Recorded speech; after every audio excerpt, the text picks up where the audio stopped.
evening where we'll have the sights and sounds of the Masai Mara.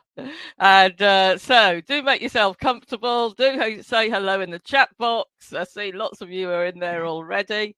So yes, this evening we're going to be talking to two amazing guides and photographers in Kachechi Bush Camp in Kenya. So I hope you have a sundowner or something suitable to hand. And yes, great to see. We'll kick off properly in a moment or two when we see everybody is ready. Waiting. Oh, snowy Cairngorms. Yes, the UK isn't great today, but I'm sure that the weather is much, much better in Kenya. Oh, and somebody called Annabelle says, hello from Somerset, but not for long. We'll be at Bush Camp from the 28th. So there you go. Somebody already planning to go out. So yes, hello, everybody. And we'll be talking soon to Bush Camp. Hello, and Marlene in Belgium says, please send some African sun to cold and wet Belgium. Well, yes, of course, although it's 6:30 in the UK, 7:30 in mainland Europe, I think it's actually 9:30 in Kenya. So, yes, as you can see, it is after dark there, but I'm sure they've had a lot of sunshine. And somebody's called Marion says, hello from the Masai Mara. So, yeah. Welcome, everybody. Steve says, good morning from New Zealand. Bit too early for a sundowner, but lovely that there are people joining us from all over the world. So thank you for joining us, Steve.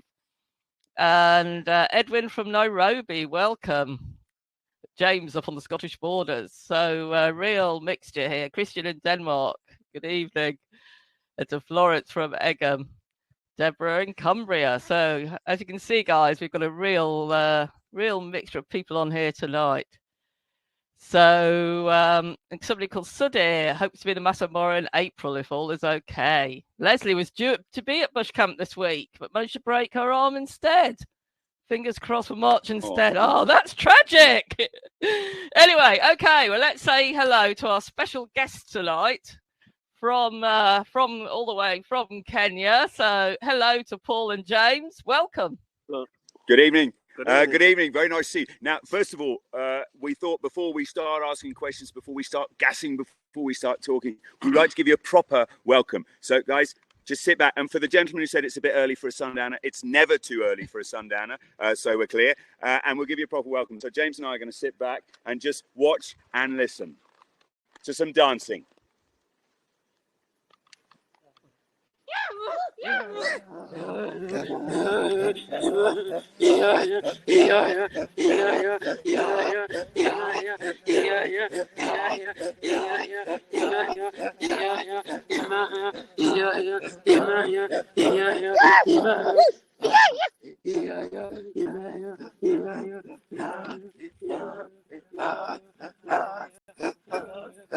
Let's see him. Let's see how they can jump. Eh? Let's see some hair. Eh?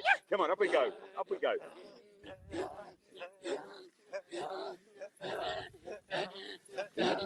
Someone take some photos, please. Some photos. Andrew.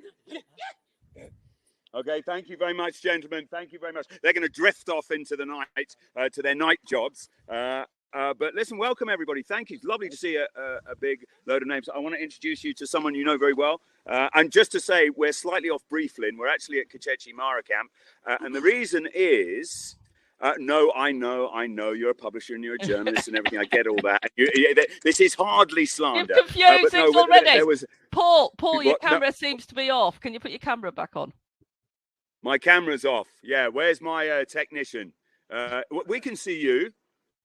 Let's get the camera back on, please. Is there a blue button at the top of your screen? Has that been turned off by any chance? There, we're going to touch that. How's that? Are you back? Are we back? No. Please. It's a shame because we can hear you beautifully. You should have. Have you got two blue buttons? Can't you... Yeah. The video's on. The video's on. The audio's on. Right, our techie can see you, but I can't.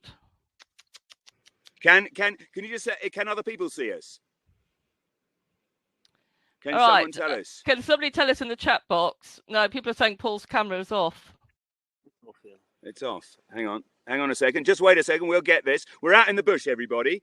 So it's not without its problems. Can you make sure everyone's off Wi-Fi, please? Yeah, it's the Wi-Fi. The camera's on green. Yeah, it's the Wi-Fi. Can we make sure everybody's off Wi-Fi? I'll turn mine off as well. We won't be a sec. We will be back with you shortly. Well, meanwhile, I'll do some introductions because yes, because not everybody will know you. So while we're working on that, so of course we're being joined this evening by James Napazzo, who's worked at Kachechi for 18 years and is now one of the most requested guides in the whole of the Masai Mara. And James is an accomplished photographer and has an uncanny knack of finding spotted cats when other guides can't. James has guided many friends of Wanderlust over the years, including Simon Reeve and Chris Packham. He's an extremely popular guide, and of course, he won the Wanderlust World Guide Award, Safari Guide of the Year, at the end of 2019. And some of you were hopefully with us at the RGS on the night of the ceremony. So, so James works for Kachechi, and we'll be hearing a bit about Kachechi in a minute. And we can hear a bit more about that, and we will put it in the chat box as well. And then we've also been joined by Paul Goldstein. So as well as being James's boss, Paul co-owns Kachechi, and he guides all over the world. And as he says, where his tough love school of photography has earned him many fans, but also some tears. And plenty of them. Yeah. So I hear. Sorry about terrified. I've been terrified. Yeah, there was a few today. So Paul has worked in travel for over 35 years, and he's also raised hundreds of thousands of pounds for endangered species. Many of you will have seen him in the London Marathon and other marathons. And the Times called him a preposterously vivacious guide, almost psychotic gusto. So see what you think this evening. So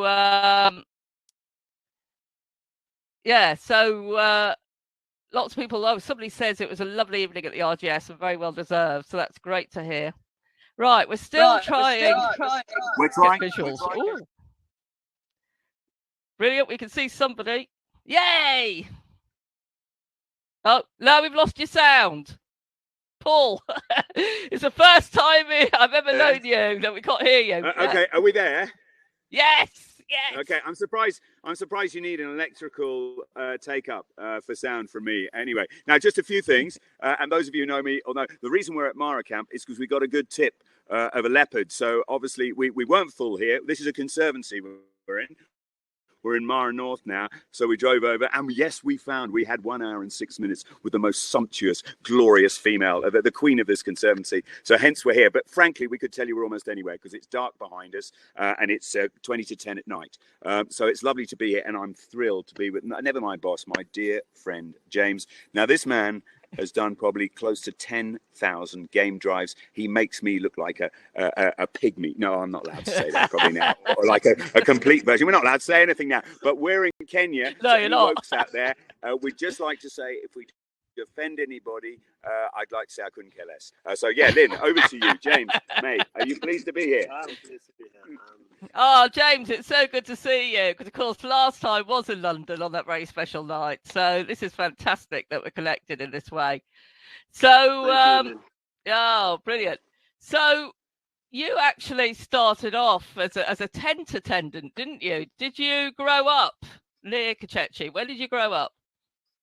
Yes, Lynn, I've just grown up in the Mara, which is in Mara North and Leme Conservancy, which Kachechi started the camps at the northern part of the Mara, where we did start together.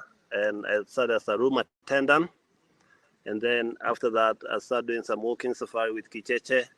And Kachechi decided to make me for more advance in guiding and joined Koyaki Guiding School. Then I graduated as a guide in 2006. Oh, brilliant. So as a kid growing up, because I'm sure obviously like all the kids, you looked after your dad's cattle and so on. But what did you think when you looked at tourists, and did you ever imagine that you'd be a guide?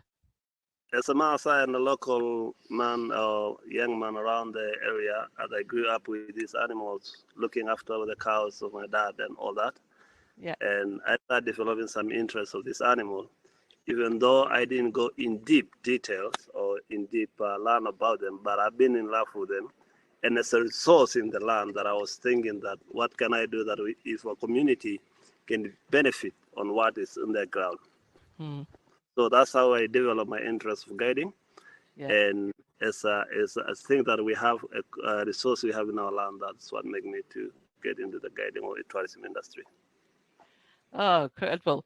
So, Paul, you mentioned about, being in a conservancy. Do you want to just explain very briefly to people who might not know what conservancies are? Well, first of all, they're the future.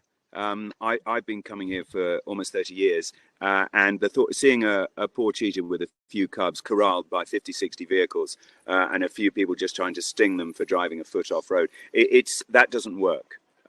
It's got to be sustainable. Conservancies were started about 12, 13 years ago. There are now 7 around the edge of the Masai Mara Reserve. It's 350 acres minimum per person guest. There are strict controls on vehicle numbers and strict controls on any sort of development. You pay a conservancy fee of $116 per day per person, which is audited 3 times a year. Off-road driving is permitted. It's not penalized. In fact, it's actively encouraged. Every single person, from the landowners to the any other stakeholders, to the camps, to indeed the tourists, benefit. And behind me, sitting having some tea in the mess tent, are a pair I've guided many times. They're on their 15th and 16th safaris here. This is their favorite backyard, but critically, and what is so important, they're here now. And 2 of them came during lockdown as well, the time we really needed them. Because the point is Kenya has not really suffered, but they're mystified at the hysteria over coronavirus. They've had a very good coronavirus. People live at altitude. They walk to work. They don't eat rubbish food. They don't have big issues with diabetes or anything like that. And they wondered why they've been crippled by a disease that doesn't affect them, when things like malaria and TB are far more important. So, yeah, it's wonderful that tourists are coming back, but we need them now. And to see the evangelical faces this evening, as they've just spent over an hour with this sumptuous leopard, you realize why. That could have been surrounded by 50, 60 vehicles a few miles west. This doesn't happen in conservancies. They're absolutely the future. And tourists absolutely buy into this, as does James. He's noticed the difference now. This is his backyard. He knows every stone and every tree, even particularly the ones with leopards up them. Yeah. No, absolutely. Well, we haven't heard much about, we don't even hear much about Kenya at the moment. We don't hear much about Africa at the moment. But I'm so glad you're saying that it is basically safe to visit. It's safe. It was safe last August when they opened, August the 1st, 2020. Absolutely was. The problem is that the press, not obviously Wanderlust publication, but the press paint with this ghastly wide brush. And then whatever it was, 5-6 weeks ago, when those extraordinary doctors in South Africa actually found Omicron, they didn't start there, and they got penalized. It's like a forensic pathologist finding a mass murderer, and he's the one who goes to jail. It was ridiculous. Yeah. And in fact, it was sort of travel apartheid and racism in its very worst terms. And it took a massive chunk out of a beleaguered industry all over Africa, not just the ones they red listed. They're throwing out these warnings and listings and quarantines and isolations and all of this like confetti. It's not based on science, geography, and clearly Mr. Shaps has never been to school. Well, quite. Well, yeah, let's not talk about it here. We don't want to get into politics. Now, you've taken a few you've taken a few video clips over the last few days, and I must tell you, really, these are brilliant because they've just been taken over the last couple of days, presumably on a phone. But it really shows a bit what life's like there. And I think the first one I want to show really is one that just shows, I presume it was taken at dawn. If it wasn't, it was sunset. But just shows no other people. So if we can see that video, Anil, just a little clip. Now look, don't we all want to be there? Look at that, all that space. No other people, fantastic. Yeah, that's That's, are you still seeing us, everybody? You still seeing me, Lynn? Yeah. Yeah, good. That was taken right outside bush camp. That was actually the false dawn. That's about half an hour before the dawn. And that's why a travel tip for anybody. If anyone says, oh, we'll take you out for sunrise. No, you want to be out at least an hour before sunrise. You want to be in position for something like that, or preferably that bossier tree has a pride of lions underneath it. That's what James will do for you, won't you? Well, exactly. So let's talk a bit about what it is like, perhaps, on safari. So, in fact, we'll show another little video clip, and I think this is James taking the guests out on safari.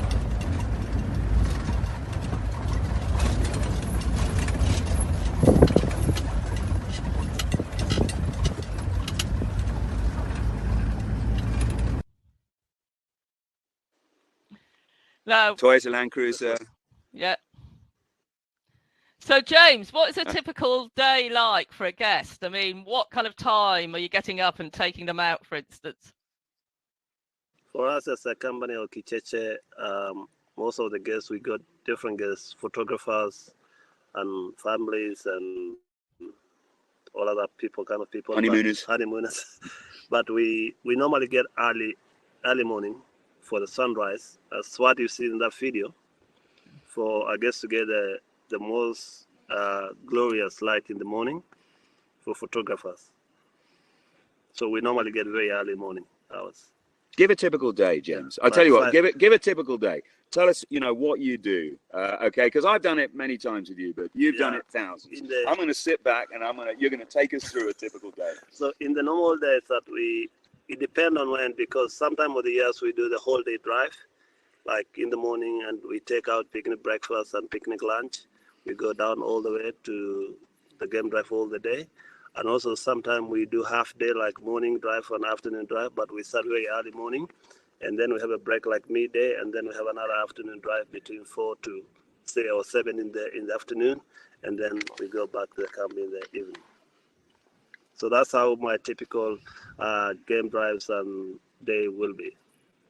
Yeah. I think we all want to be there. Sounds great. Now, of course, what? So, I think it's time we saw a bit of wildlife. So, of course, one of the things that certainly gets me most excited are elephants. So I love these clips because they show just how close you get.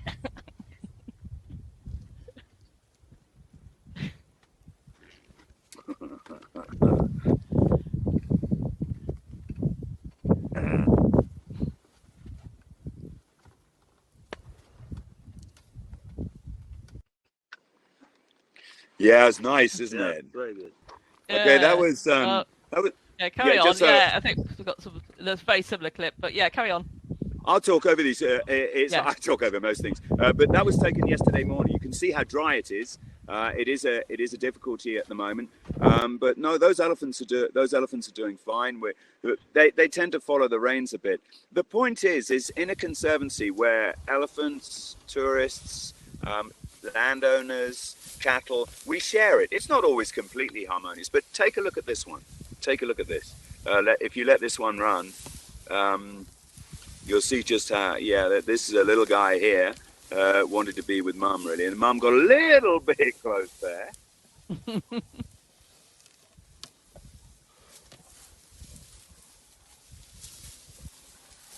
Important thing as well, then, this was taken with a sort of iPhone 2. You know what I'm like with technology. I've just had an argument just now with somebody. When are you going to mirrorless cameras and everything? Look, the best photographers are the ones who don't have their eye sockets medically affixed to their viewfinder. There's people who take 5 hours of video and say, oh, do you want to come around and see it? They're the ones who watch. And to me, hearing elephants just almost sashay through that dead grass, that rustle, it's just one of the most peaceful things, the rumble of the stomach, the sort of asthmatic wheeze, and as they fart volcanically. It's just a very, very relaxing thing to do. And James and I were talking yesterday about a time in wet season when two of them came either side of our vehicle and started scratching the front of their trunks on the photo platforms we had. So the whole vehicle was shaking. We had the roof over, so it sort of turned dark inside. That's not about cameras. That's about a moment you're never going to extinguish. And that's the sort of magic that is unpredictable. And the really great game areas here in the world are the ones where you go out and you're just not quite sure what's going to happen. And that's the elixir that draws people back to these conservancies. Yeah, of course, and because every day is different. But I think for a lot of people who haven't been on safari before, that will seem incredibly close. Now, James, somebody has asked, are there any animals that you are scared of? Me?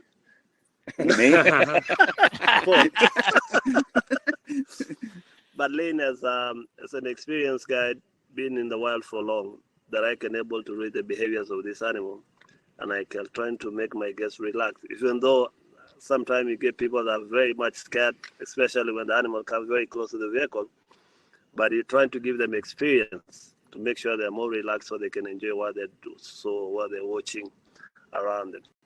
Yeah. It's and he's the absolute master at this, because particularly lions, or this afternoon a leopard came within a hand's breadth. But the point being is that animal approached us, and there is a quantum leap between an animal approaching you, any animal or any mammal, and you approaching that animal, and that implacable look they give straight through you. Yeah, it can, you want to be wearing brown shorts when those sort of things happen. It can be pretty terrifying. I warned you. But the other thing is a lion will see a vehicle and people as one separate entity. And you're not in any danger unless you break contact. If you got out of the vehicle, the lion would run a mile. But James is a genius. Machawi, we call him in Swahili, the magician, because he does make people relax. He's a sort of complete opposite to me. But the other thing is, there are a couple of animals we're always very afraid of, and one is elephants are one. You have to ascertain the situation. If they're feeding well, they're going to be relaxed. But if you see big must stains down the side of their face, you keep your distance. But buffalo are the most dangerous. Those are the ones that scare us, scare the bejesus out of us. They are, particularly bachelors. A group of old cantankerous old bachelors, maybe with broken boss and horns. You have to give them a very, very wide berth. And people think, they can't be that bad. They're just a ruminant. Buffaloes are killed by lions than anything else, and vice versa. It's an interesting fact. These are mean old critters. I'm sure you've worked with a few people like that. Absolutely. And you mentioned lions there, and I think too, if there's anybody watching who hasn't been on safari, they might think that lions are the animal that everybody would fear, but it's not like that, is it? In fact, let's see some clips of lions. I think we've got one or two. Watch what happens here. Particularly watch the end of the clip here.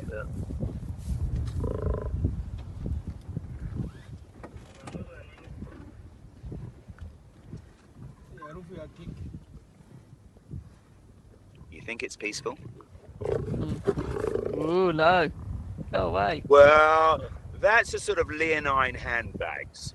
Those are related, but those are absolute troublemakers. Those are two of three that have wandered in uninvited into a conservancy and taken over a pride with no little bloodshed. Nature is red in tooth and claw. It really is. So, yeah, that's been pretty brutal. All right. And here comes another one. Is this one of the same two? No, different one. No, different one. Different one. Yeah.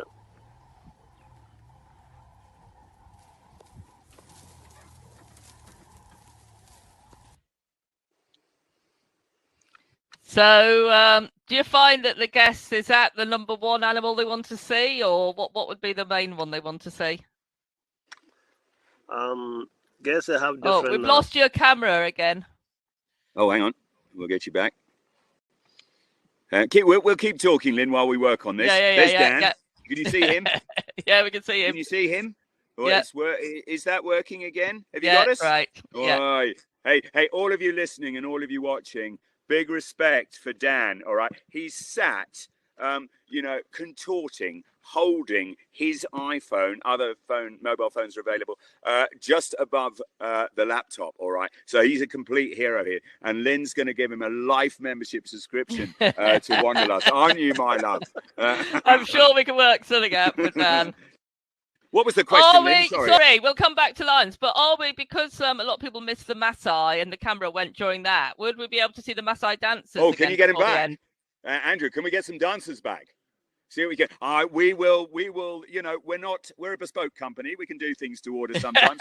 We'll drag them out of their tents. We'll see what we can do. We got a bit of time, but we could, should we try and sort of do it in about 10 or 15? I'm very sorry. That sounds perfect. Yeah, that sounds perfect. You might not be able to get all of them. See what you can do. See what we can get. Yeah, I'm sure. Yeah. And also, Dan's getting lots of love in the chat box, so he's appreciated.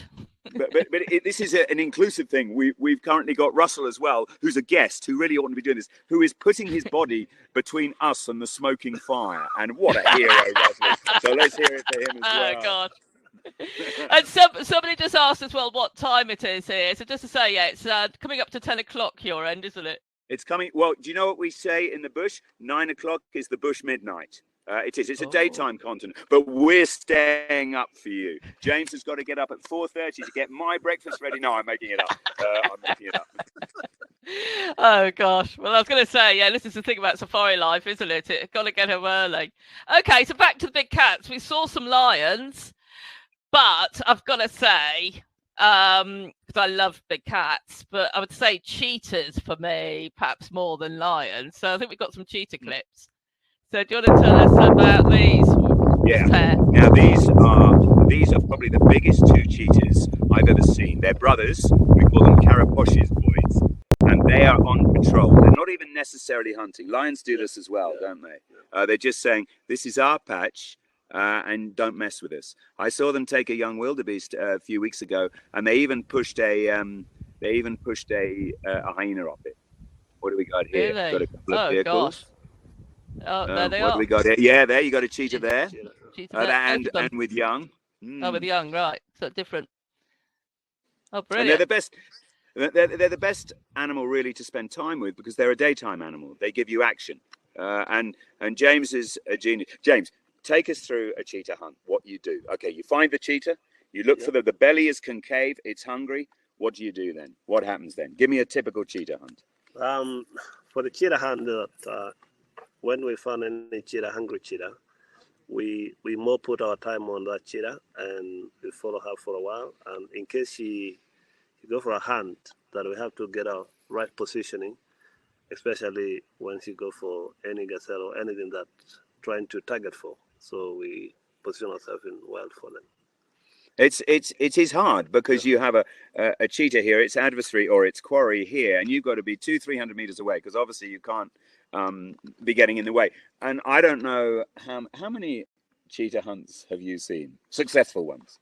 Very few.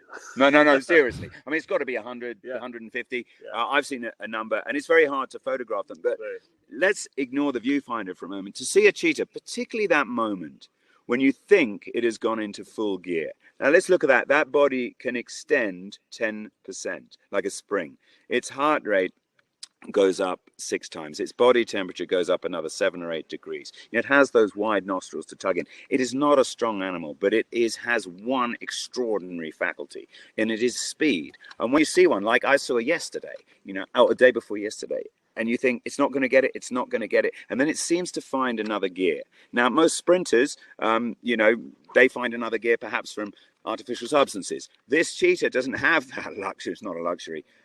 But then it just seems to burn. And anyone says they only sprint for 150 meters, sorry, the books are wrong. We've marked out almost 500 meters. And particularly when they have cubs, they feel the real compulsion to put food on the table. And, I've spent probably 6-8 months of my life just with cheetahs, and it's never enough. It's never enough. It's always the first question. James will radio me and say, Duma, cheetah. And the first question is it hungry?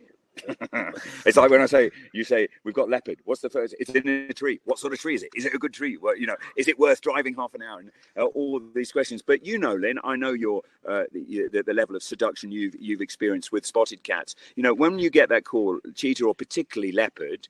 It raises the pulse, unlike almost any other. I may be wrong. Maybe people can ask questions or chime in and say which animals gives them that sort of unshakable narcotic. But it's certainly for leopards and cheetahs. Those are the two for me. Because lions are pretty lazy.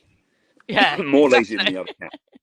I know. This is it. People get so excited about lions today, but I must admit, I'm much more excited by cheetahs and leopards. And I think we've got a clip of a leopard in a tree, but I know, Paul, you sent me just before this a clip of a leopard. I haven't had a chance to load that, but look at that. Beautiful.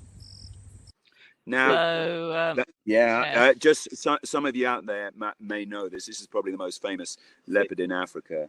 This is Fig. Yeah. James has spent probably 2 years of his life with that one animal. Explain why she's so special, James. Have you lost us? Are we there? There she is. Oh, look at that. No, you're still there. Yeah. Yeah, that's Fig, and Fig is very special to us as because this leopard we followed since from when she's very young, and she's been a very good staff for our conservancy, and we've been following all our lineage of life, like the young ones on it. So it's a very special that we've been know every step of her and all our territorial area for her. And most of our guests that I learn a lot about her because she's a very tolerant leopard. Most of the time that she can come under the vehicle, she'll relax leopard. And we have been spending most of our time with her a lot. Most of home drive Pig is very much fantastic, and she's a very tolerant cat. But the thing is, Lynn, when I started coming to Africa in the 80s, you didn't see leopards. The skin trade had left an indelible mark on this. And to see a leopard in the daytime was just unheard of. And now you have these dynasties where they are tolerant. And let's be honest, so they should be, because they don't get harassed or corralled or pressurized in a conservancy. There's only maximum 5 vehicles anywhere near them, because there's plenty of other things to see. So I think they've come to realize that they've got many, many more things, like getting their young through to adulthood, to fear than a few sunburnt tourists in vehicles. I'm really glad you made that point as well, like the fact there's only, maximum 5 vehicles and so on, because we've all seen dreadful, I'm sure most of us have seen, dreadful images of, for instance, cheetahs in particular being surrounded by vehicles when they're trying to hunt in certain places. No, it's a disgrace. It really is. And frankly, if you start getting in the way of animals hunting or mating habits, you can damage this very precarious ecosystem they live in irrevocably, and it makes James and I seethe. It really does, and he has to calm me down. Well, he frankly has to do that most days, but he has to calm me down, because I find it very hard to keep a civil tongue in my head when I see behavior like that. It's just they're chalking off a subject or their photograph that matters more than that poor cheetah, trying to raise cubs. It's wrong. It's patently wrong. Yeah, absolutely. And good question here from Nikki Hancock, who says, how easily can you recognize individual animals? So how do you know that's Fig? For example, like Fig, we've been say that this is cat we've been following since when she's very young. And for now, if you see Fig, she got eyes. If you see her eyes, she got a green or more like green eyes. For some identification. But for the lions, you see the whiskers. And also for some markings of the ears, maybe the eyes or the tails. So they have some things that you have to mark for a cat that you can able to follow. And as also for the lions and the leopard, these are territorial cat, of which we can follow them within around their territorial area. For the cheetahs, they cover a big range. So sometimes you have to get some markings of the cheetah, like the 2 Kraposho boys who you've just seen before. These boys they cover almost 5 conservancies, Olare, Mara North, Lemek, Ochoro, and Nongishu conservancy. But because of the range and also the marking of behind the thighs or the legs, that's how we can know the cheetahs. But for the lions and the leopard, mostly we follow them within their territorial area. The other thing, it's a good question. Thank you, Nikki, for this, because just yesterday, a guest who had been in the Mara last year, bless her for coming during that time, she said, look, I may have seen this leopard before. And it was very simple. I brought up her photograph on her laptop and mine and just looked at the spot markings next to the eyes, because each one is unique. And it was very simple to confirm that it was the same cat. I mean, sometimes you can have a very simple diagnostic, like a big scar, or like Fig has a big notch in its ear, but she wasn't born with that. Sure. She's had that in a scrap with maybe a daughter, maybe a lion, maybe a jackal. I'm not sure what.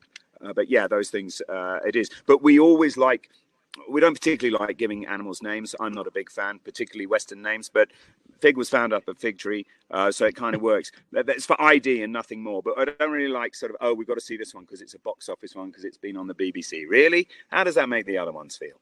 It's funny. I was going to ask you exactly that question, so glad you answered that. Now, I must admit, we've been talking about the big ones so far, haven't we? So I'm quite glad that somebody has asked about, Anna Spencer. Or is it Anna Spencer? No, that's a different question. Sorry, not to be up here. Ruth Maxwell, please reassure us birders that we're not forgotten on safari. No, it's not just about the big mammals, is it? No, it really isn't. And frequently you get just birders coming in, and it's wonderful. Now, if it's dry like it is now, obviously, maybe you won't get as many migratory birds. A lot of them will leave. But no, that's fine. And look, I have, this is something I discuss with Chris Packham many, many times, almost every month, our ever-evolving top 10 avian list. But there are certain ones that are always in it. And to give you an idea, it's a very good question. But about 200 meters from where I'm sat a year ago, I was driving into camp and I had to squeal to a halt because about 20 feet ahead of me, there's a martial eagle scrapping with a 6-foot monitor lizard. Now that beats anything. It just does. And that martial eagle, that's the daddy. It really is of eagles. So yeah, it's an extraordinary. Many. How many different birds? Where are you, James? Numbers? We have a lot of, for the birders, that we have a lot of different birds in the Mara, which is, I think, in the whole country, we are high more than any other place here. We have like maybe 10,000 species of bird around the Mara. So for 1,000 surely. 1,000, not 10,000. Yeah, 1,000 birds. That's enough, isn't it? Yeah, 1,000. That's incredible. We have a lot of birds around. So it's not about only big cats, not about big animals, but also for birds, they're really good here. So. If I can look at that, thank you very much, Francis. Cheers, everyone. That's are you going to get a chai for James? Good. Cheers, everyone. That's a local tea. Very importantly, if I can say with the birds, whether it's reptiles, whether it's invertebrates, whether it's cats, whether it's ruminants, ungulates, it's about moments. It's never, ever about accumulation. I'm not interested in someone, we saw 30 lions. And when you find out every one of them was asleep, like in a coma, I'd far rather see one on a piece of granite lit by the early blush of the dawn. Wouldn't you? Of course you would. Oh, totally. And I must admit, Paul, you sometimes send me images. Like I think you sent me a serval a while back where I was like, oh, wow, that's just incredible. Little cat. Yeah, little cat. Class animal. Absolutely amazing. And I mean, we'll come back to some of your favourite moments, but inevitably, Roger has asked, what are your favourite animals? Come on, everybody does want to know this. They don't, and whatever they are, no matter how obscure. Don't sit on the fence. Come on, James, what's your favourite animal? My animals? It's the leopard. The leopard. Yeah. Oh, they are incredible. Yeah. And mine, we're going to have a big moment of Mzungu Masai détente, and it is also a leopard. It is. Look, if tomorrow in about 3 hours time when we get up to get things ready for tomorrow, I made that up by the way. It's that first, and I'm just looking at Dan, and he's going to nod. This is our cameraman, our hero. He's going to nod vigorously now because he'll be in the car with me. And if that radio crackles and we hear Chewy, or like when I've been in the south, you hear Ingwe, which is the Zulu for it. And it does. The heart flutters. And Dan is nodding vigorously. The rest of his body is in cramp because he hasn't had to move holding the camera. But it's extraordinary. So there you go. There's your answer, Leopard. And listen, you don't have to agree with it. You shouldn't agree with it. We don't want everybody agreeing. Where's the fun in that? Yeah, okay. And before we go on to some more questions from the viewers, what about James? Tell us about a really special wildlife moment you've had. What a really standout one. Lynn, I have very many special moments with animal, but I have top ones. First one that lion hunting a giraffe, which has been something for life that I've never seen, and I'm not sure that I can see it again. This female lioness are hunting, following the mother with a very, very tiny bone, a young bone, and then they start chasing the young ones, and the mother start defending the young ones, and then the mother was really, really defending the young ones until the whole pride come in, because they start with two females, and then start calling each other, and then they all surround the mother, and the young one was standing in front of the mother kicking with the front leg and hind legs, and one of the females behind the mother, she just decided to leap up on the back of the mother, start biting the neck of the mother.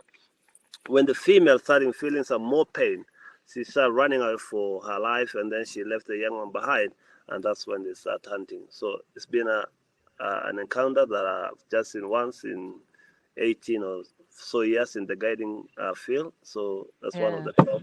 And also second one, which is the second top, is Fig, of course, hunting a jackal. So this female was just up on a tree, and she got a kill up there. And there was one jackal just trying to get some sand around the tree, and she come down, and then she just leaped down from the top of the tree down all the way and just got a jackal. Listen, I just want to add a postscript to that, both stories. James is a very accomplished photographer, and he photographed. It's a photograph I've always wanted to take. And you see, you've got the jackal at the bottom and the leopard in the air, clean air all around it. So the intent, and anyone looking at it wants to anticipate what's happened, which is the sort of grail for any photography. But listen, let me just go back to the giraffe one, because anyone who comes into bush camp will see a very large canvas of James took a whole series of photographs, because it took a while for this to sort of shake itself down. And his manager, Darren, a manager of many years, of 10 years, or 7 or 8 years then, he called me in London, and he said, look, James has just come in for a game drive. You got to see these photos. And I said, yeah, please. And so Darren sent them. He got them all. He all packaged up everything right and sent them to me. And I tell you what, I sent them to my picture library, and he called me back within seconds. And he said, oh, my God, this is extraordinary. He said, I want exclusive on this. And it was a lovely thing. So if you look up giraffe kill, James Nampasso, you will find that on the internet, and you can see those. Well, listen, it's a tragic thing as well. And sometimes people delight in these things. Look, what I always say is, particularly when you see a cheetah, sometimes when we saw this the other day, you see a cheetah catching a young fawn, and it gives it to its cubs to sort of learn on. That's a pretty brutal thing to see. It's very sobering. But, consider this. The day we run short of Thompson's gazelles, we really have screwed up the planet. And look, James and I, sometimes when you've seen a cheetah hunting for many days unsuccessfully, and they finally catch something and a hyena turns up, I don't mind telling you, we have used our vehicles carefully just to fend it away. There's no such thing as a thin chef. There's no such thing as a thin hyena. There isn't. And the cheetahs are the reason, these spotted cats, why people come in large numbers and continue to come. And have we interfered? Well, some pious, sanctimonious person who doesn't know the first thing about conservation may say so. But let me, please think about this. 99% of all of these animals' problems are down to humans. So if every now and then, just gently, we can redress the balance, we're going to do it. If you disagree, I'm happy to argue with this offline. You'll lose. No, but fair enough. But I'm also glad that you made the point about how it can be brutal. And obviously, watching these things, one can go through so many emotions, and you find yourself on both sides almost. I sat watching once a cheetah stalking its prey for, I think it was nearly an hour, and in the end, it didn't get it. And, part of you is happy the, gazelle or whatever gets away. Part of you is thinking, oh, no, that poor cheetah, you know. It really needed that meal. So yeah, it's just drama, huge dramas. And people get very attached and emotionally involved, which Yeah. is fine. Dispassionate is generally a little bit better, and you know, obviously in the day, it doesn't stop people asking mind-numbingly stupid questions as well, which, but frankly, we always like. And we obviously tonight isn't the forum to to mention any of them. Let me just give you two. Let me Go just on, give you then. two. Okay, this was one. I won't do the accent because I don't need to, but it was an elephant, a bull elephant, often lives on its own. Someone said that elephant on its own there, is it lost? I rather like that one. And another one, when we were down by the Mara River, James was with me this time, and we saw a colossal amount of wildebeest and zebra and a few topi crash over, thunder over the river as the crocodiles came into pillage. I heard someone say, "Do they only cross on a Tuesday?" Oh no. And truth is always stranger than fiction. No, you've told me that one before, and it just kills me. I know, it's just brilliant, absolutely brilliant, and that's got to be one of the best or worst questions ever. Yeah, you couldn't make it up. Been asked. I know, you couldn't make it up. But let's do some questions. And somebody, actually, yeah, can we have? I think it's probably our last clip. Can we have a giraffe clip, please? I think it's a silhouette of a giraffe. I do rather love this. I must say, I've got a real thing about giraffes. I think they're underappreciated. Yeah. They are my mother's favourite animal. I remember showing her first one. She says, "Paul, they really are the most extraordinary animals." They look at that. So that was in the Boisho Conservancy, which it should mean the place of the giraffes. It has the highest concentration of giraffes, I think, in East Africa. And that was a bull, that was a male. And it was around sunset. And we stopped the car well in advance. And we watched it. And then we got out the car and we were downwind and we just approached. And then we crawled and then we stopped. And look, all of these clips you've seen, okay, this is not planet Earth. This is planet Kachechi. Those are taken with a, where's my phone? Who's got my phone? Here it is. My gopher, my fluffer, just coming in here. That is it. All right. That is an iPhone 3 or something. So what you've seen this evening have just been taken with that. Okay. I know it's not professional, not award winners, but just for people who have zero interest in photography or anything, that's fine. It's absolutely fine. It's about experience. James and I get lots of people who come on photographic trips, one's eye guide, who have no interest in cameras. They just like the sensitive way we go about. You know, the work is done to find these animals, and then we stay with them. So yeah, iPhone 3 or whatever, a Samsung or whatever it is, but it just shows what you can see, and those are all taken in the last week or two. Oh, brilliant. And I'm really glad you brought that point up as well, because both of you are known, obviously, for photography. And so to know that we can just go with our iPhones is a big relief. Okay, let's see some questions. Lynn, just before, Joe, I want to bring you won't be able to hear it, but we've just heard, talking about asthmatic, a big rumble of lions just across the valley. Okay, so hang on, everybody quiet. Could you hear that? No. Okay, should we do an impression? Yeah.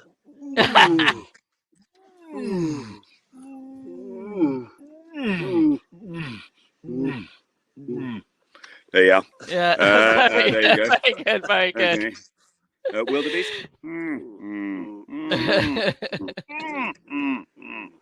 Okay, sorry. Next question. Okay, well, given it is night time, we've had a couple of questions about that. So, can the animals come through the camp at night? No, not can. Okay, no, all right. Very simple question. Is there a film called Water for Elephants? Just nod vigorously. I think there is. Anyway, well, that's what we had in bush camp. I think Darren and Emma were very happy for us to leave today because an elephant came through. We've got very dry weather at the moment, and it found our water pipe, ripped it up, slaked its thirst, and left a pool of 5,000 litres of water. Fortunately, we have a borehole, but that was job number one. These camps are not fenced. If you want hermetically sealed camps, fenced, the Daily Mail, I don't know, in-flight or you know, cable TV, I can show you a lot of places. You know, you don't need a watch when you're here. You really don't. We'll look after you, but they're not fenced.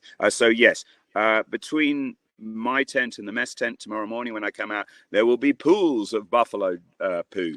I will hear lions all night. What else do we get around, Cam? buffalo, lions, and elephant, elephants, jackal, leopards, hyena. hyenas. Yeah. Yes. So, yes, they do come through, but they're not any good with zips. So don't fret. Phew. So, yes, if you find your zip going up, it isn't a wild animal. Okay, should we move on? Yeah. Do they allow night drives in the conservancy? Yes. Yes, we do. Yeah, so you do night drives. drives. Not many people do them because they're generally pretty exhausted. You know, we work people pretty hard here. But yes, of course, we can do it. Yeah, or even if they just back from sundowners, it's dark, just with a red light, because you see the stuff you may well not see during the day. Okay. Question from Morgan. What is your favourite time of year? Ooh. Do you know what? I'm going to sit on the fence, frankly, any time. It's different each time. It just is. When you have prolific, we can't answer that. It's a good question and a very natural question because many parts of the world, due to meteorological, geographical reasons, animal reasons, I don't know, tourist reasons, there's very salient answers. Not here. Whenever I've come, I love it during the storms and wet. It's dramatic. It's beautiful. It's some of your photographs taken in the storms are incredible. I know. Yeah. Nothing excites me more. That's maybe not entirely true, but than those cumulus building up around 11, you feel a snap of heat, that where hang on, it's too hot for this time. And by about 2 o'clock, when the convection's really built up, the sky is going to be disemboweled in front of you. And that's when you get out with your wide angle. You're going to get filthy dirty and hopefully find, I don't know, a train of elephants or a journey of giraffe. And there's your photo. You got to work for those. But yeah, that's where we come into our own. That's when we get excited. Yeah, sounds amazing. Right. Anna says, my little girls would like to know which are the easiest and the hardest animals to spot. Well, it depends whether you're with James. Of course. Yeah, it depends.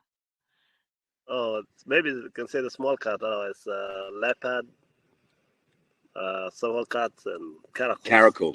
Caracal is the hardest. Yeah. I last saw one. You remember when you saw one? I saw one in 2016, and the one before that was in 2012. In fact, I saw two. It was like London buses. I'd waited 20 years, and then two came along. But yeah, very good question from your daughter, Anna. Yeah, I mean, there's particular birds. There are certain birds which are very difficult as well. But of the major species, in terms of finding, simply because of their size, elephant, giraffe, buffalo are much easier. Lions are not too bad here. We have one of the few growing populations in the whole of Africa in these conservancies. That's fact, by the way. But yeah, he's right. So are you getting cold, James? I'm sorry. No. So caracal, serval, those small cats. African wildcat, only seen a couple of them. Okay, and somebody asks, is there a chance of seeing a pangolin? No, don't start me. I do not want to know. How many have you seen? Twice. I've just seen twice. Twice in his lifetime. Okay, and you want to know how many I've seen? Zero. Uh-oh. Zero. No, it's outrageous, isn't it? And also, listen, whoever asked that one, thank you for asking, because the pangolin, it's probably the biggest scalp of all to see. And James and Patrick and some of his team, they managed to these sorcerers conjured up a couple last, I think it was September? Yeah, September. Yeah. Let's just think about those animals. Some innocent animal that grubs along looking for ants and other invertebrates. They are the most poached and plundered animal in the world. Why? Because it's traditional medicine. They could have a lot to do with coronavirus. Let's be clear about this. These animals are culled and butchered in their thousands because their scales have properties that will, I don't know, massage pathetically flaccid libidos, that are sold in Wuhan markets that were open 6 weeks after coronavirus started. Really, there isn't a future. If this sort of stuff is going, you can find bear bile, tiger bone, tiger penis there in those sort of things. So I'm so glad you brought up pangolin. This is a beleaguered animal. So I hope, one day I'd like to see one. But not unless this poaching is arrested and the perpetrators are brought to proper justice, not given a pathetic slap on the wrist. Yeah, absolutely. Well, that was a question from Annabelle, who is visiting, I believe, soon. So you never know, Annabelle. James the magician will try for you. Pressure on. And Susie has asked, what's the difference between the three camps? And are the giraffes, obviously a giraffe fan, are the giraffes at all the camps? So Yeah. We got giraffes at all of the camps. Listen, as regards the actual camps, they are different. They should be. Valley camp is set up, as it says, into a valley. Tents on wooden platforms, very beautiful. Just 12 person. Bush camp is 12. It's a little simpler, fantastic for game and cats. Very established, very, very popular. One of the highest occupancies in Africa. Mara camp is where we are now. It looks out. We can look for about 30 kilometers. It's got one of the best positions anywhere. The game varies all the time, and we like it to be different. You don't want three places the same. These are fiercely independent. It's a fiercely independent small company. It's not the Holiday Inn, and it's not a sellout either. Take note. Thank you for asking. Okay, I hope that answers, gives you a bit of an idea, Susie. And I know we've talked briefly about any time is a good time to be there, but Claire has specifically asked about whether September is a good time to go on safari. Yeah. What would we expect in September? September is still the migration time, so we still have a lot of wildlife here, especially the migration from Serengeti. They're still here up to October. That's going back in November. So there's a lot of animals, especially the migration. Claire, it's a movable feast. I mean, I've seen huge crossings in June. I've seen them in December. But, in a question like that, any month is good. But you're coming in September. 1.2 million wildebeest can't be wrong, can they? They want to share it with you. Yeah, absolutely. And Anna asks, what's a typical temperature range from day to night?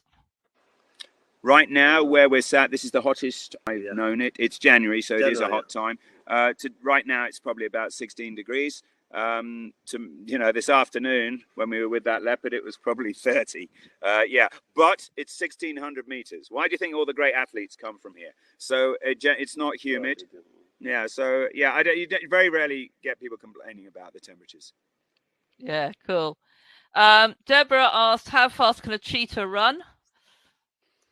Cheetah can run like 112 kilometers per hour, but in the span of 300 meters, they don't have the stamina to run for long distances. So they run like 110 kilometers per hour.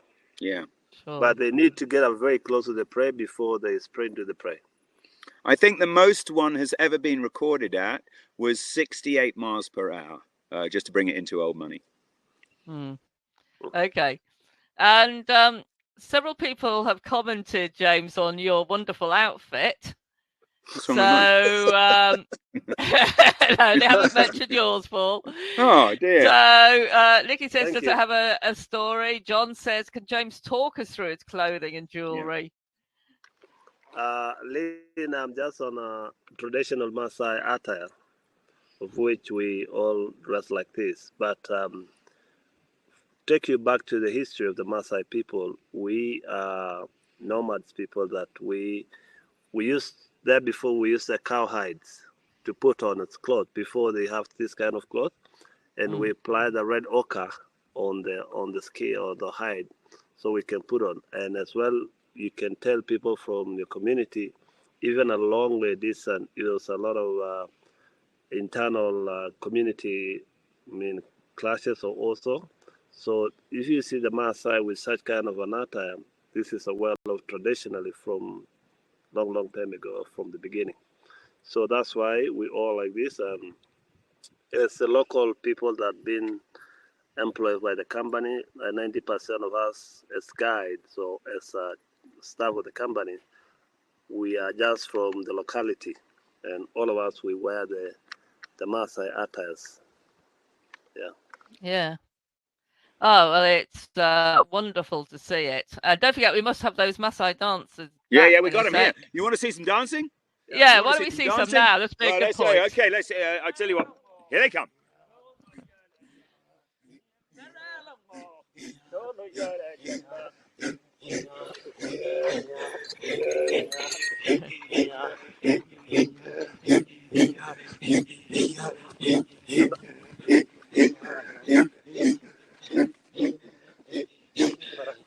Let's have a bit of height, eh?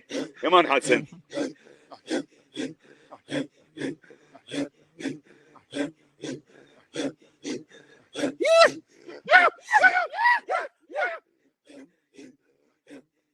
Andrew. Take with yours. From there.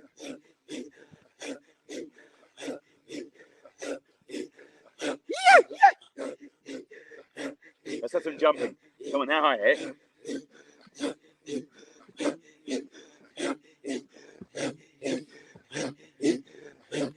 Thank you very much, guys. Thank you, Lynn.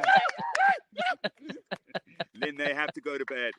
Yeah, of course. I feel guilty as it is keeping them up. So that's feel brilliant. Guilty. So when I've got no staff tomorrow morning, all of you should feel guilty. Well, do thank them. I'm sure everybody appreciated that. Right, we'll take some more questions. I'm conscious we've been on for an hour. Hey, it's fine.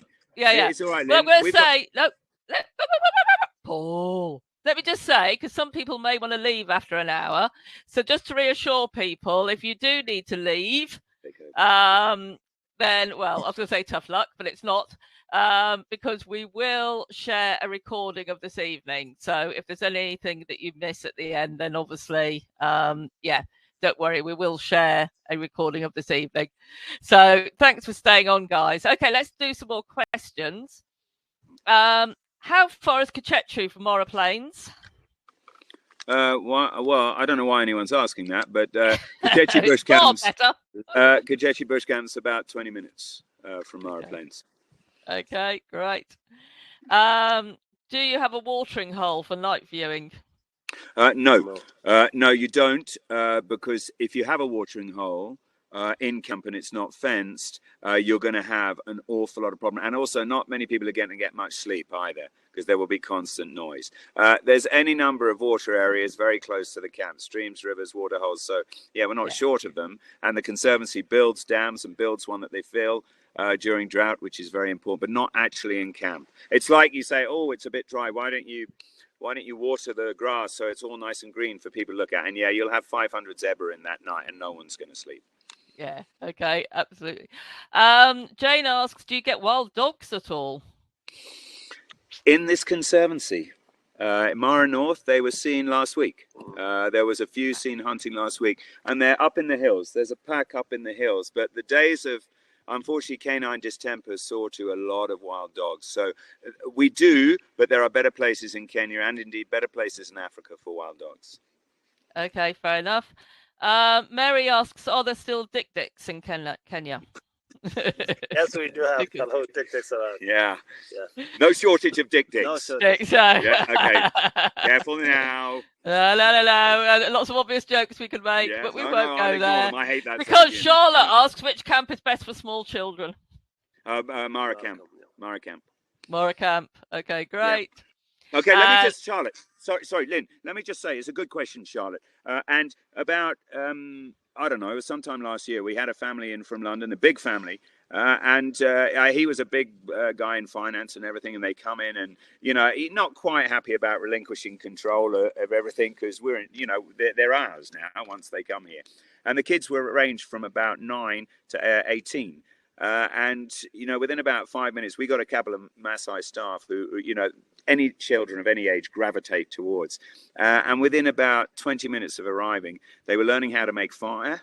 They were learning how to a particular bow and arrow, fighting stick, going on a bit of a poop patrol. And then that afternoon, the parents say, "Are you coming on game drive?" They're like, "You're kidding. No, we're staying here." And, the parents get another honeymoon. We take them out for sundowners, out in the plains all together. It's an absolute joy. But there's not a hard and fast rule, and there's not a hard and fast program. Meticulous schedules are the work of the devil in travel anywhere, like, clinical antiseptic itineraries. But, yeah, kids here, there's a lot of space for them, and they're well looked after. Yeah, I mean, what an experience for them. Right, questions. Nikki, it's a very small type of antelope. I'll answer that one myself. And Annabelle says, who's going to be coming out, says, please could you ask if the village would like me to bring out some beads, weight permitting? I have a big collection and no longer any use for them. A big collection of what? Beads. No, Beads. no, yes. you've picked the one thing that the Maasai do better than anything else, and that's beading. They are the queens of it. I mean, you see the decoration they wear. You see, well, look, I mean, here's a very fine example. And no, not beads. There's many things you can bring for schools. You bring atlases, you bring proper exercise, but you don't need to bring pens. They can, get pens, but stuff that is educational. Absolutely, we'd love you for it. We have a very big outreach program at Kachechi. The Kachechi Community Trust is big. We've built natal clinics. We've done freshwater, water harvesting. We've spent hundreds of thousands of dollars on this. So it's true to our heart. And it has to be, because our staff here, of course, are all connected, whether it's to cattle, whether to schools. They're almost all local. So, it's very important. And I find almost everybody who comes here swallows the ethic whole. They realize this is more than a safari. And you don't say, oh, it's not a holiday, it's an experience. But when you buy into that and you swallow it, you get a great deal more from it. And particularly, and families absolutely love it for that reason. Yeah, and I do know, and I'm not just saying this, I do know that you guys are really well known for that. Hey, listen, a Gold Eco Award is a very tough thing to get. But let me tell you, to retain it 4 years in a row, they came round, they found one cigarette butt, you lose it. That thing isn't arrived at by coincidence. It really isn't. And every person who stays here, almost a third of what they pay is going into the community. That's a big deal. Yeah. For years, greenwashing had travel operators, generally, owned by ethically derelict huge companies or VCs or whatever it is. They're saying, oh, yes, we contribute. And you find out it's about $1 a passenger. So as long as they keep their shareholders happy, they're fine. Now, that's not how we work here. It's not how, frankly, anyone should work in travel. No, absolutely. No, here. Susie asks, is it good to visit all 3 camps or just 1 or 2? Yeah, why not? Yeah, hey, listen, Susie, no check too large. Stay as long as you like. Most places have been pretty empty for 20 months. So, yes, we welcome. No, it'd be great. Absolutely. It's different geography. You get different, you see essentially the same animals, but there will be particular favorites. Each camp is different. The staff guides different. Absolutely, it's a good idea. And let's not forget, we've got a camp up in Laikipia, which is probably one of the best places to see rhino anywhere in the world. Our 12 berth up there. It's got a water hole in front of the camp. Mount Kenya is reflected in it each morning, and your elephants come down to drink every single day there. Yeah, that's a great combination. That sounds amazing. Michaela asks, what's the best age to take a child on safari? This is an excellent question, Michaela. My son was 8 months when he was first under canvas. I think it more depends. I don't want this to sound like some Shoreditch pious parent, but it more depends. Other, ethically correct areas of London are available, but it more depends on the child, I think, than the age. And I think any parent out there listening would agree. We've so seldom had trouble with children. One thing I would ask is when they come, can I ask their parents very simply to confiscate this? All right. Unless they're using it to take photographs. All right. They will have a much better time. They really will. Yeah. Okay. Do you do walking safaris? Yes, we do. Yes, we do walking safari. Yeah. And we have some long walking safari from the camp to the fly camps. Explain what a fly camp is, James. Fly camp is a small tendon camp in between the 2 camps, maybe between bush camp and valley camp, which they get a bit of a wild experience, very wild area where there's no any camps around, and you can just stay there alone. So you walk out. It's set up particularly for you. We take a couple of staff out there. You do have an armed guard with you. It's very important. We don't want any accidents. That means a lot of paperwork for me. But it's important. We've never had an accident, just to tell you, and we don't intend to. But yeah, it's walking safaris. You've got to do them properly. You really have. And so we take those seriously. But people love the fly camps. Little dome tents. You get a little hot shower, gorgeous meal, and you just sit out under the stars. And then you walk into the next camp the next morning. Yes. So, yes, that's a very conclusive, emphatic yes. Good question. God, my idea of bliss. I've got to say, a walking safari as well is one of the best things to do in the world. Do you charge solos a premium? It depends what time of year. Okay. It just depends what time of year. So inquire, I guess, in that case. Mm-hmm. Have there been any problems, James, with poachers in the Conservancy? And No, no no, poaching at all. no, not at all. We have a lot of eyes around this animal, and the idea of the conservancies bring a lot of attention for the local people and the rangers and the guides and camps to look all these animals. So we have a lot of eyes. So it's nothing like poaching in the country. And as well, the country that imposed a law that if anyone has been caught in the site of poaching, you've been killed on the spot, or you jail for life, or you pay like 20 million Kenya shilling for that. So it's a serious thing, and it's a very serious law for that. So it's no poaching at all. Kenya doesn't have hunting either. As you're well aware, that we lost I suppose what I consider my number one hero a week ago. Richard Leakey died. This man did more for conservation than anyone else. He was, as I've written, obstinate, outspoken, passionate, almost arrogant, truculent, single-minded, all characteristics I greatly admire. He did so much, and I felt I wanted to wear black that day.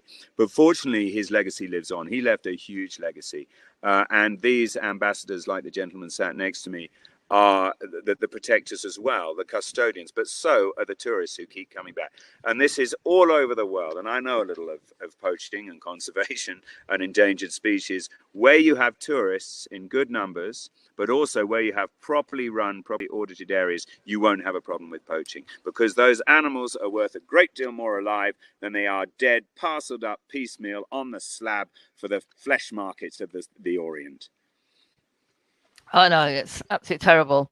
Right, Paul, question from Scott. Paul, I'm scheduled to bring a group to my camera club in July, but the media has them all scared. What would you say to reassure them? Okay, the trip has already been postponed twice. Well, firstly, grow a pair. Secondly, I live in South London. I can tell you where I feel safer. Look, I've been coming here for donkey's years. I don't know what the press are talking about. Kenya, the UK has had probably, 40 times more people die of coronavirus than Kenya. Kenya's had a very good coronavirus because it's treated its citizens like adults. We look after you from the moment you arrive. I've had my children here in the last 2 years for months. I did homeschooling here. What on earth is going on? These people have got to realize, look beyond those absurd headlines, please. Rolling news has destroyed any sort of sense of equilibrium, particularly with the dark continent. It's nonsense. It's absolute nonsense. You will never feel safer than you do when you're out here in the bush. We behave respectfully. You are in far more danger where you come from. Please just come. You'll know I'm right because I hear it every day. A couple came in from the States today, from Massachusetts. And oh my God, when they arrived, they said, yeah, it's been a bit of hassle because, all governments have enjoyed their coronavirus PCR war chests. But they said, we just feel they came in, they had something to eat, they went to the tent, they came out. And an hour later, they were sat with a cheetah and 3 tiny cubs. How safe? Exactly. It's like they've been to a Billy Graham convention when I saw them this evening. Oh, great way to put it. A few people have been asking just how they book, names of the camps and so on. So we will put that in a follow-up email to everybody who joined tonight, and also a recording of this evening. Don't worry about that. And I know Jess is in the chat box also been answering some of those questions. Quick one. Sheila asked James, how far is it to walk to the fly camp? It can depend slightly on the walkers, because we don't want to make it an absolute route march. But if you, in the afternoon, you can walk. The furthest you could do is about a 12K walk, something like that. And the next morning, maybe 8 or 9. So it's not a route march because you're stopping to look at the things you may have perhaps driven over that morning. Yeah. Okay. Fair enough. Okay, well, I think we should probably wind up now, but we're going to be getting lots and lots of love in the chat box. And as I said, we will send out that follow-up with the names of the camps, with any links you need, and so on, and with the recording for tonight. So, any last words, James or Paul? Yeah, okay, listen, I've got one now. It's 11:15 now. In about 6 hours or 5.5 hours, I'll get a wake-up call. Sammy will come to my tent. He'll bring me a pot of tea, and I'll come outside and have a little chat with him about which animals have come through the camp that night, and there's always plenty. He likes listing off that sort of lexicon. I'll look out. It's absolutely clear at the moment. We've got a half moon above us. I can see the Southern Cross, and yeah, I'm excited. And the day I stop being excited for guiding people in this paradise, this Eden, this precious parcel of land, is the day I'll hang up my binoculars. I'm excited now. I'm tired, but I'm excited now. Because when you, as I've said earlier, I'll reiterate, when you're in the really great areas and you're with magicians, with like this man who I'll be with tomorrow morning, you just don't know what you're going to find. Thank you, Lynn, for joining, for being with you this evening. It's been a while. And thank you for everybody that joined us for this evening. For live view, and yeah, thank you very much. And thank you, Dan. Thank you for holding the Dan, camera. Dan, please. Yeah, thank you, Dan. Yeah, Dan. Thank heavens you were there. I mean, yes, we owe you a lot for that. Well, no, that's brilliant, and great to see you both, James. Great to see you, Lynn. Hope to see you in Kachechi. I hope we all get to see you. Obviously, not all together, but I hope we all get to see you in Kachechi at some point, and of course, maybe in London. Who knows? But thank you. It's been a great evening, and no, really, really love that. So good night, everybody. Thank you for watching, and thanks again to Paul and James. Thank you. Thank you. And good night. Good night.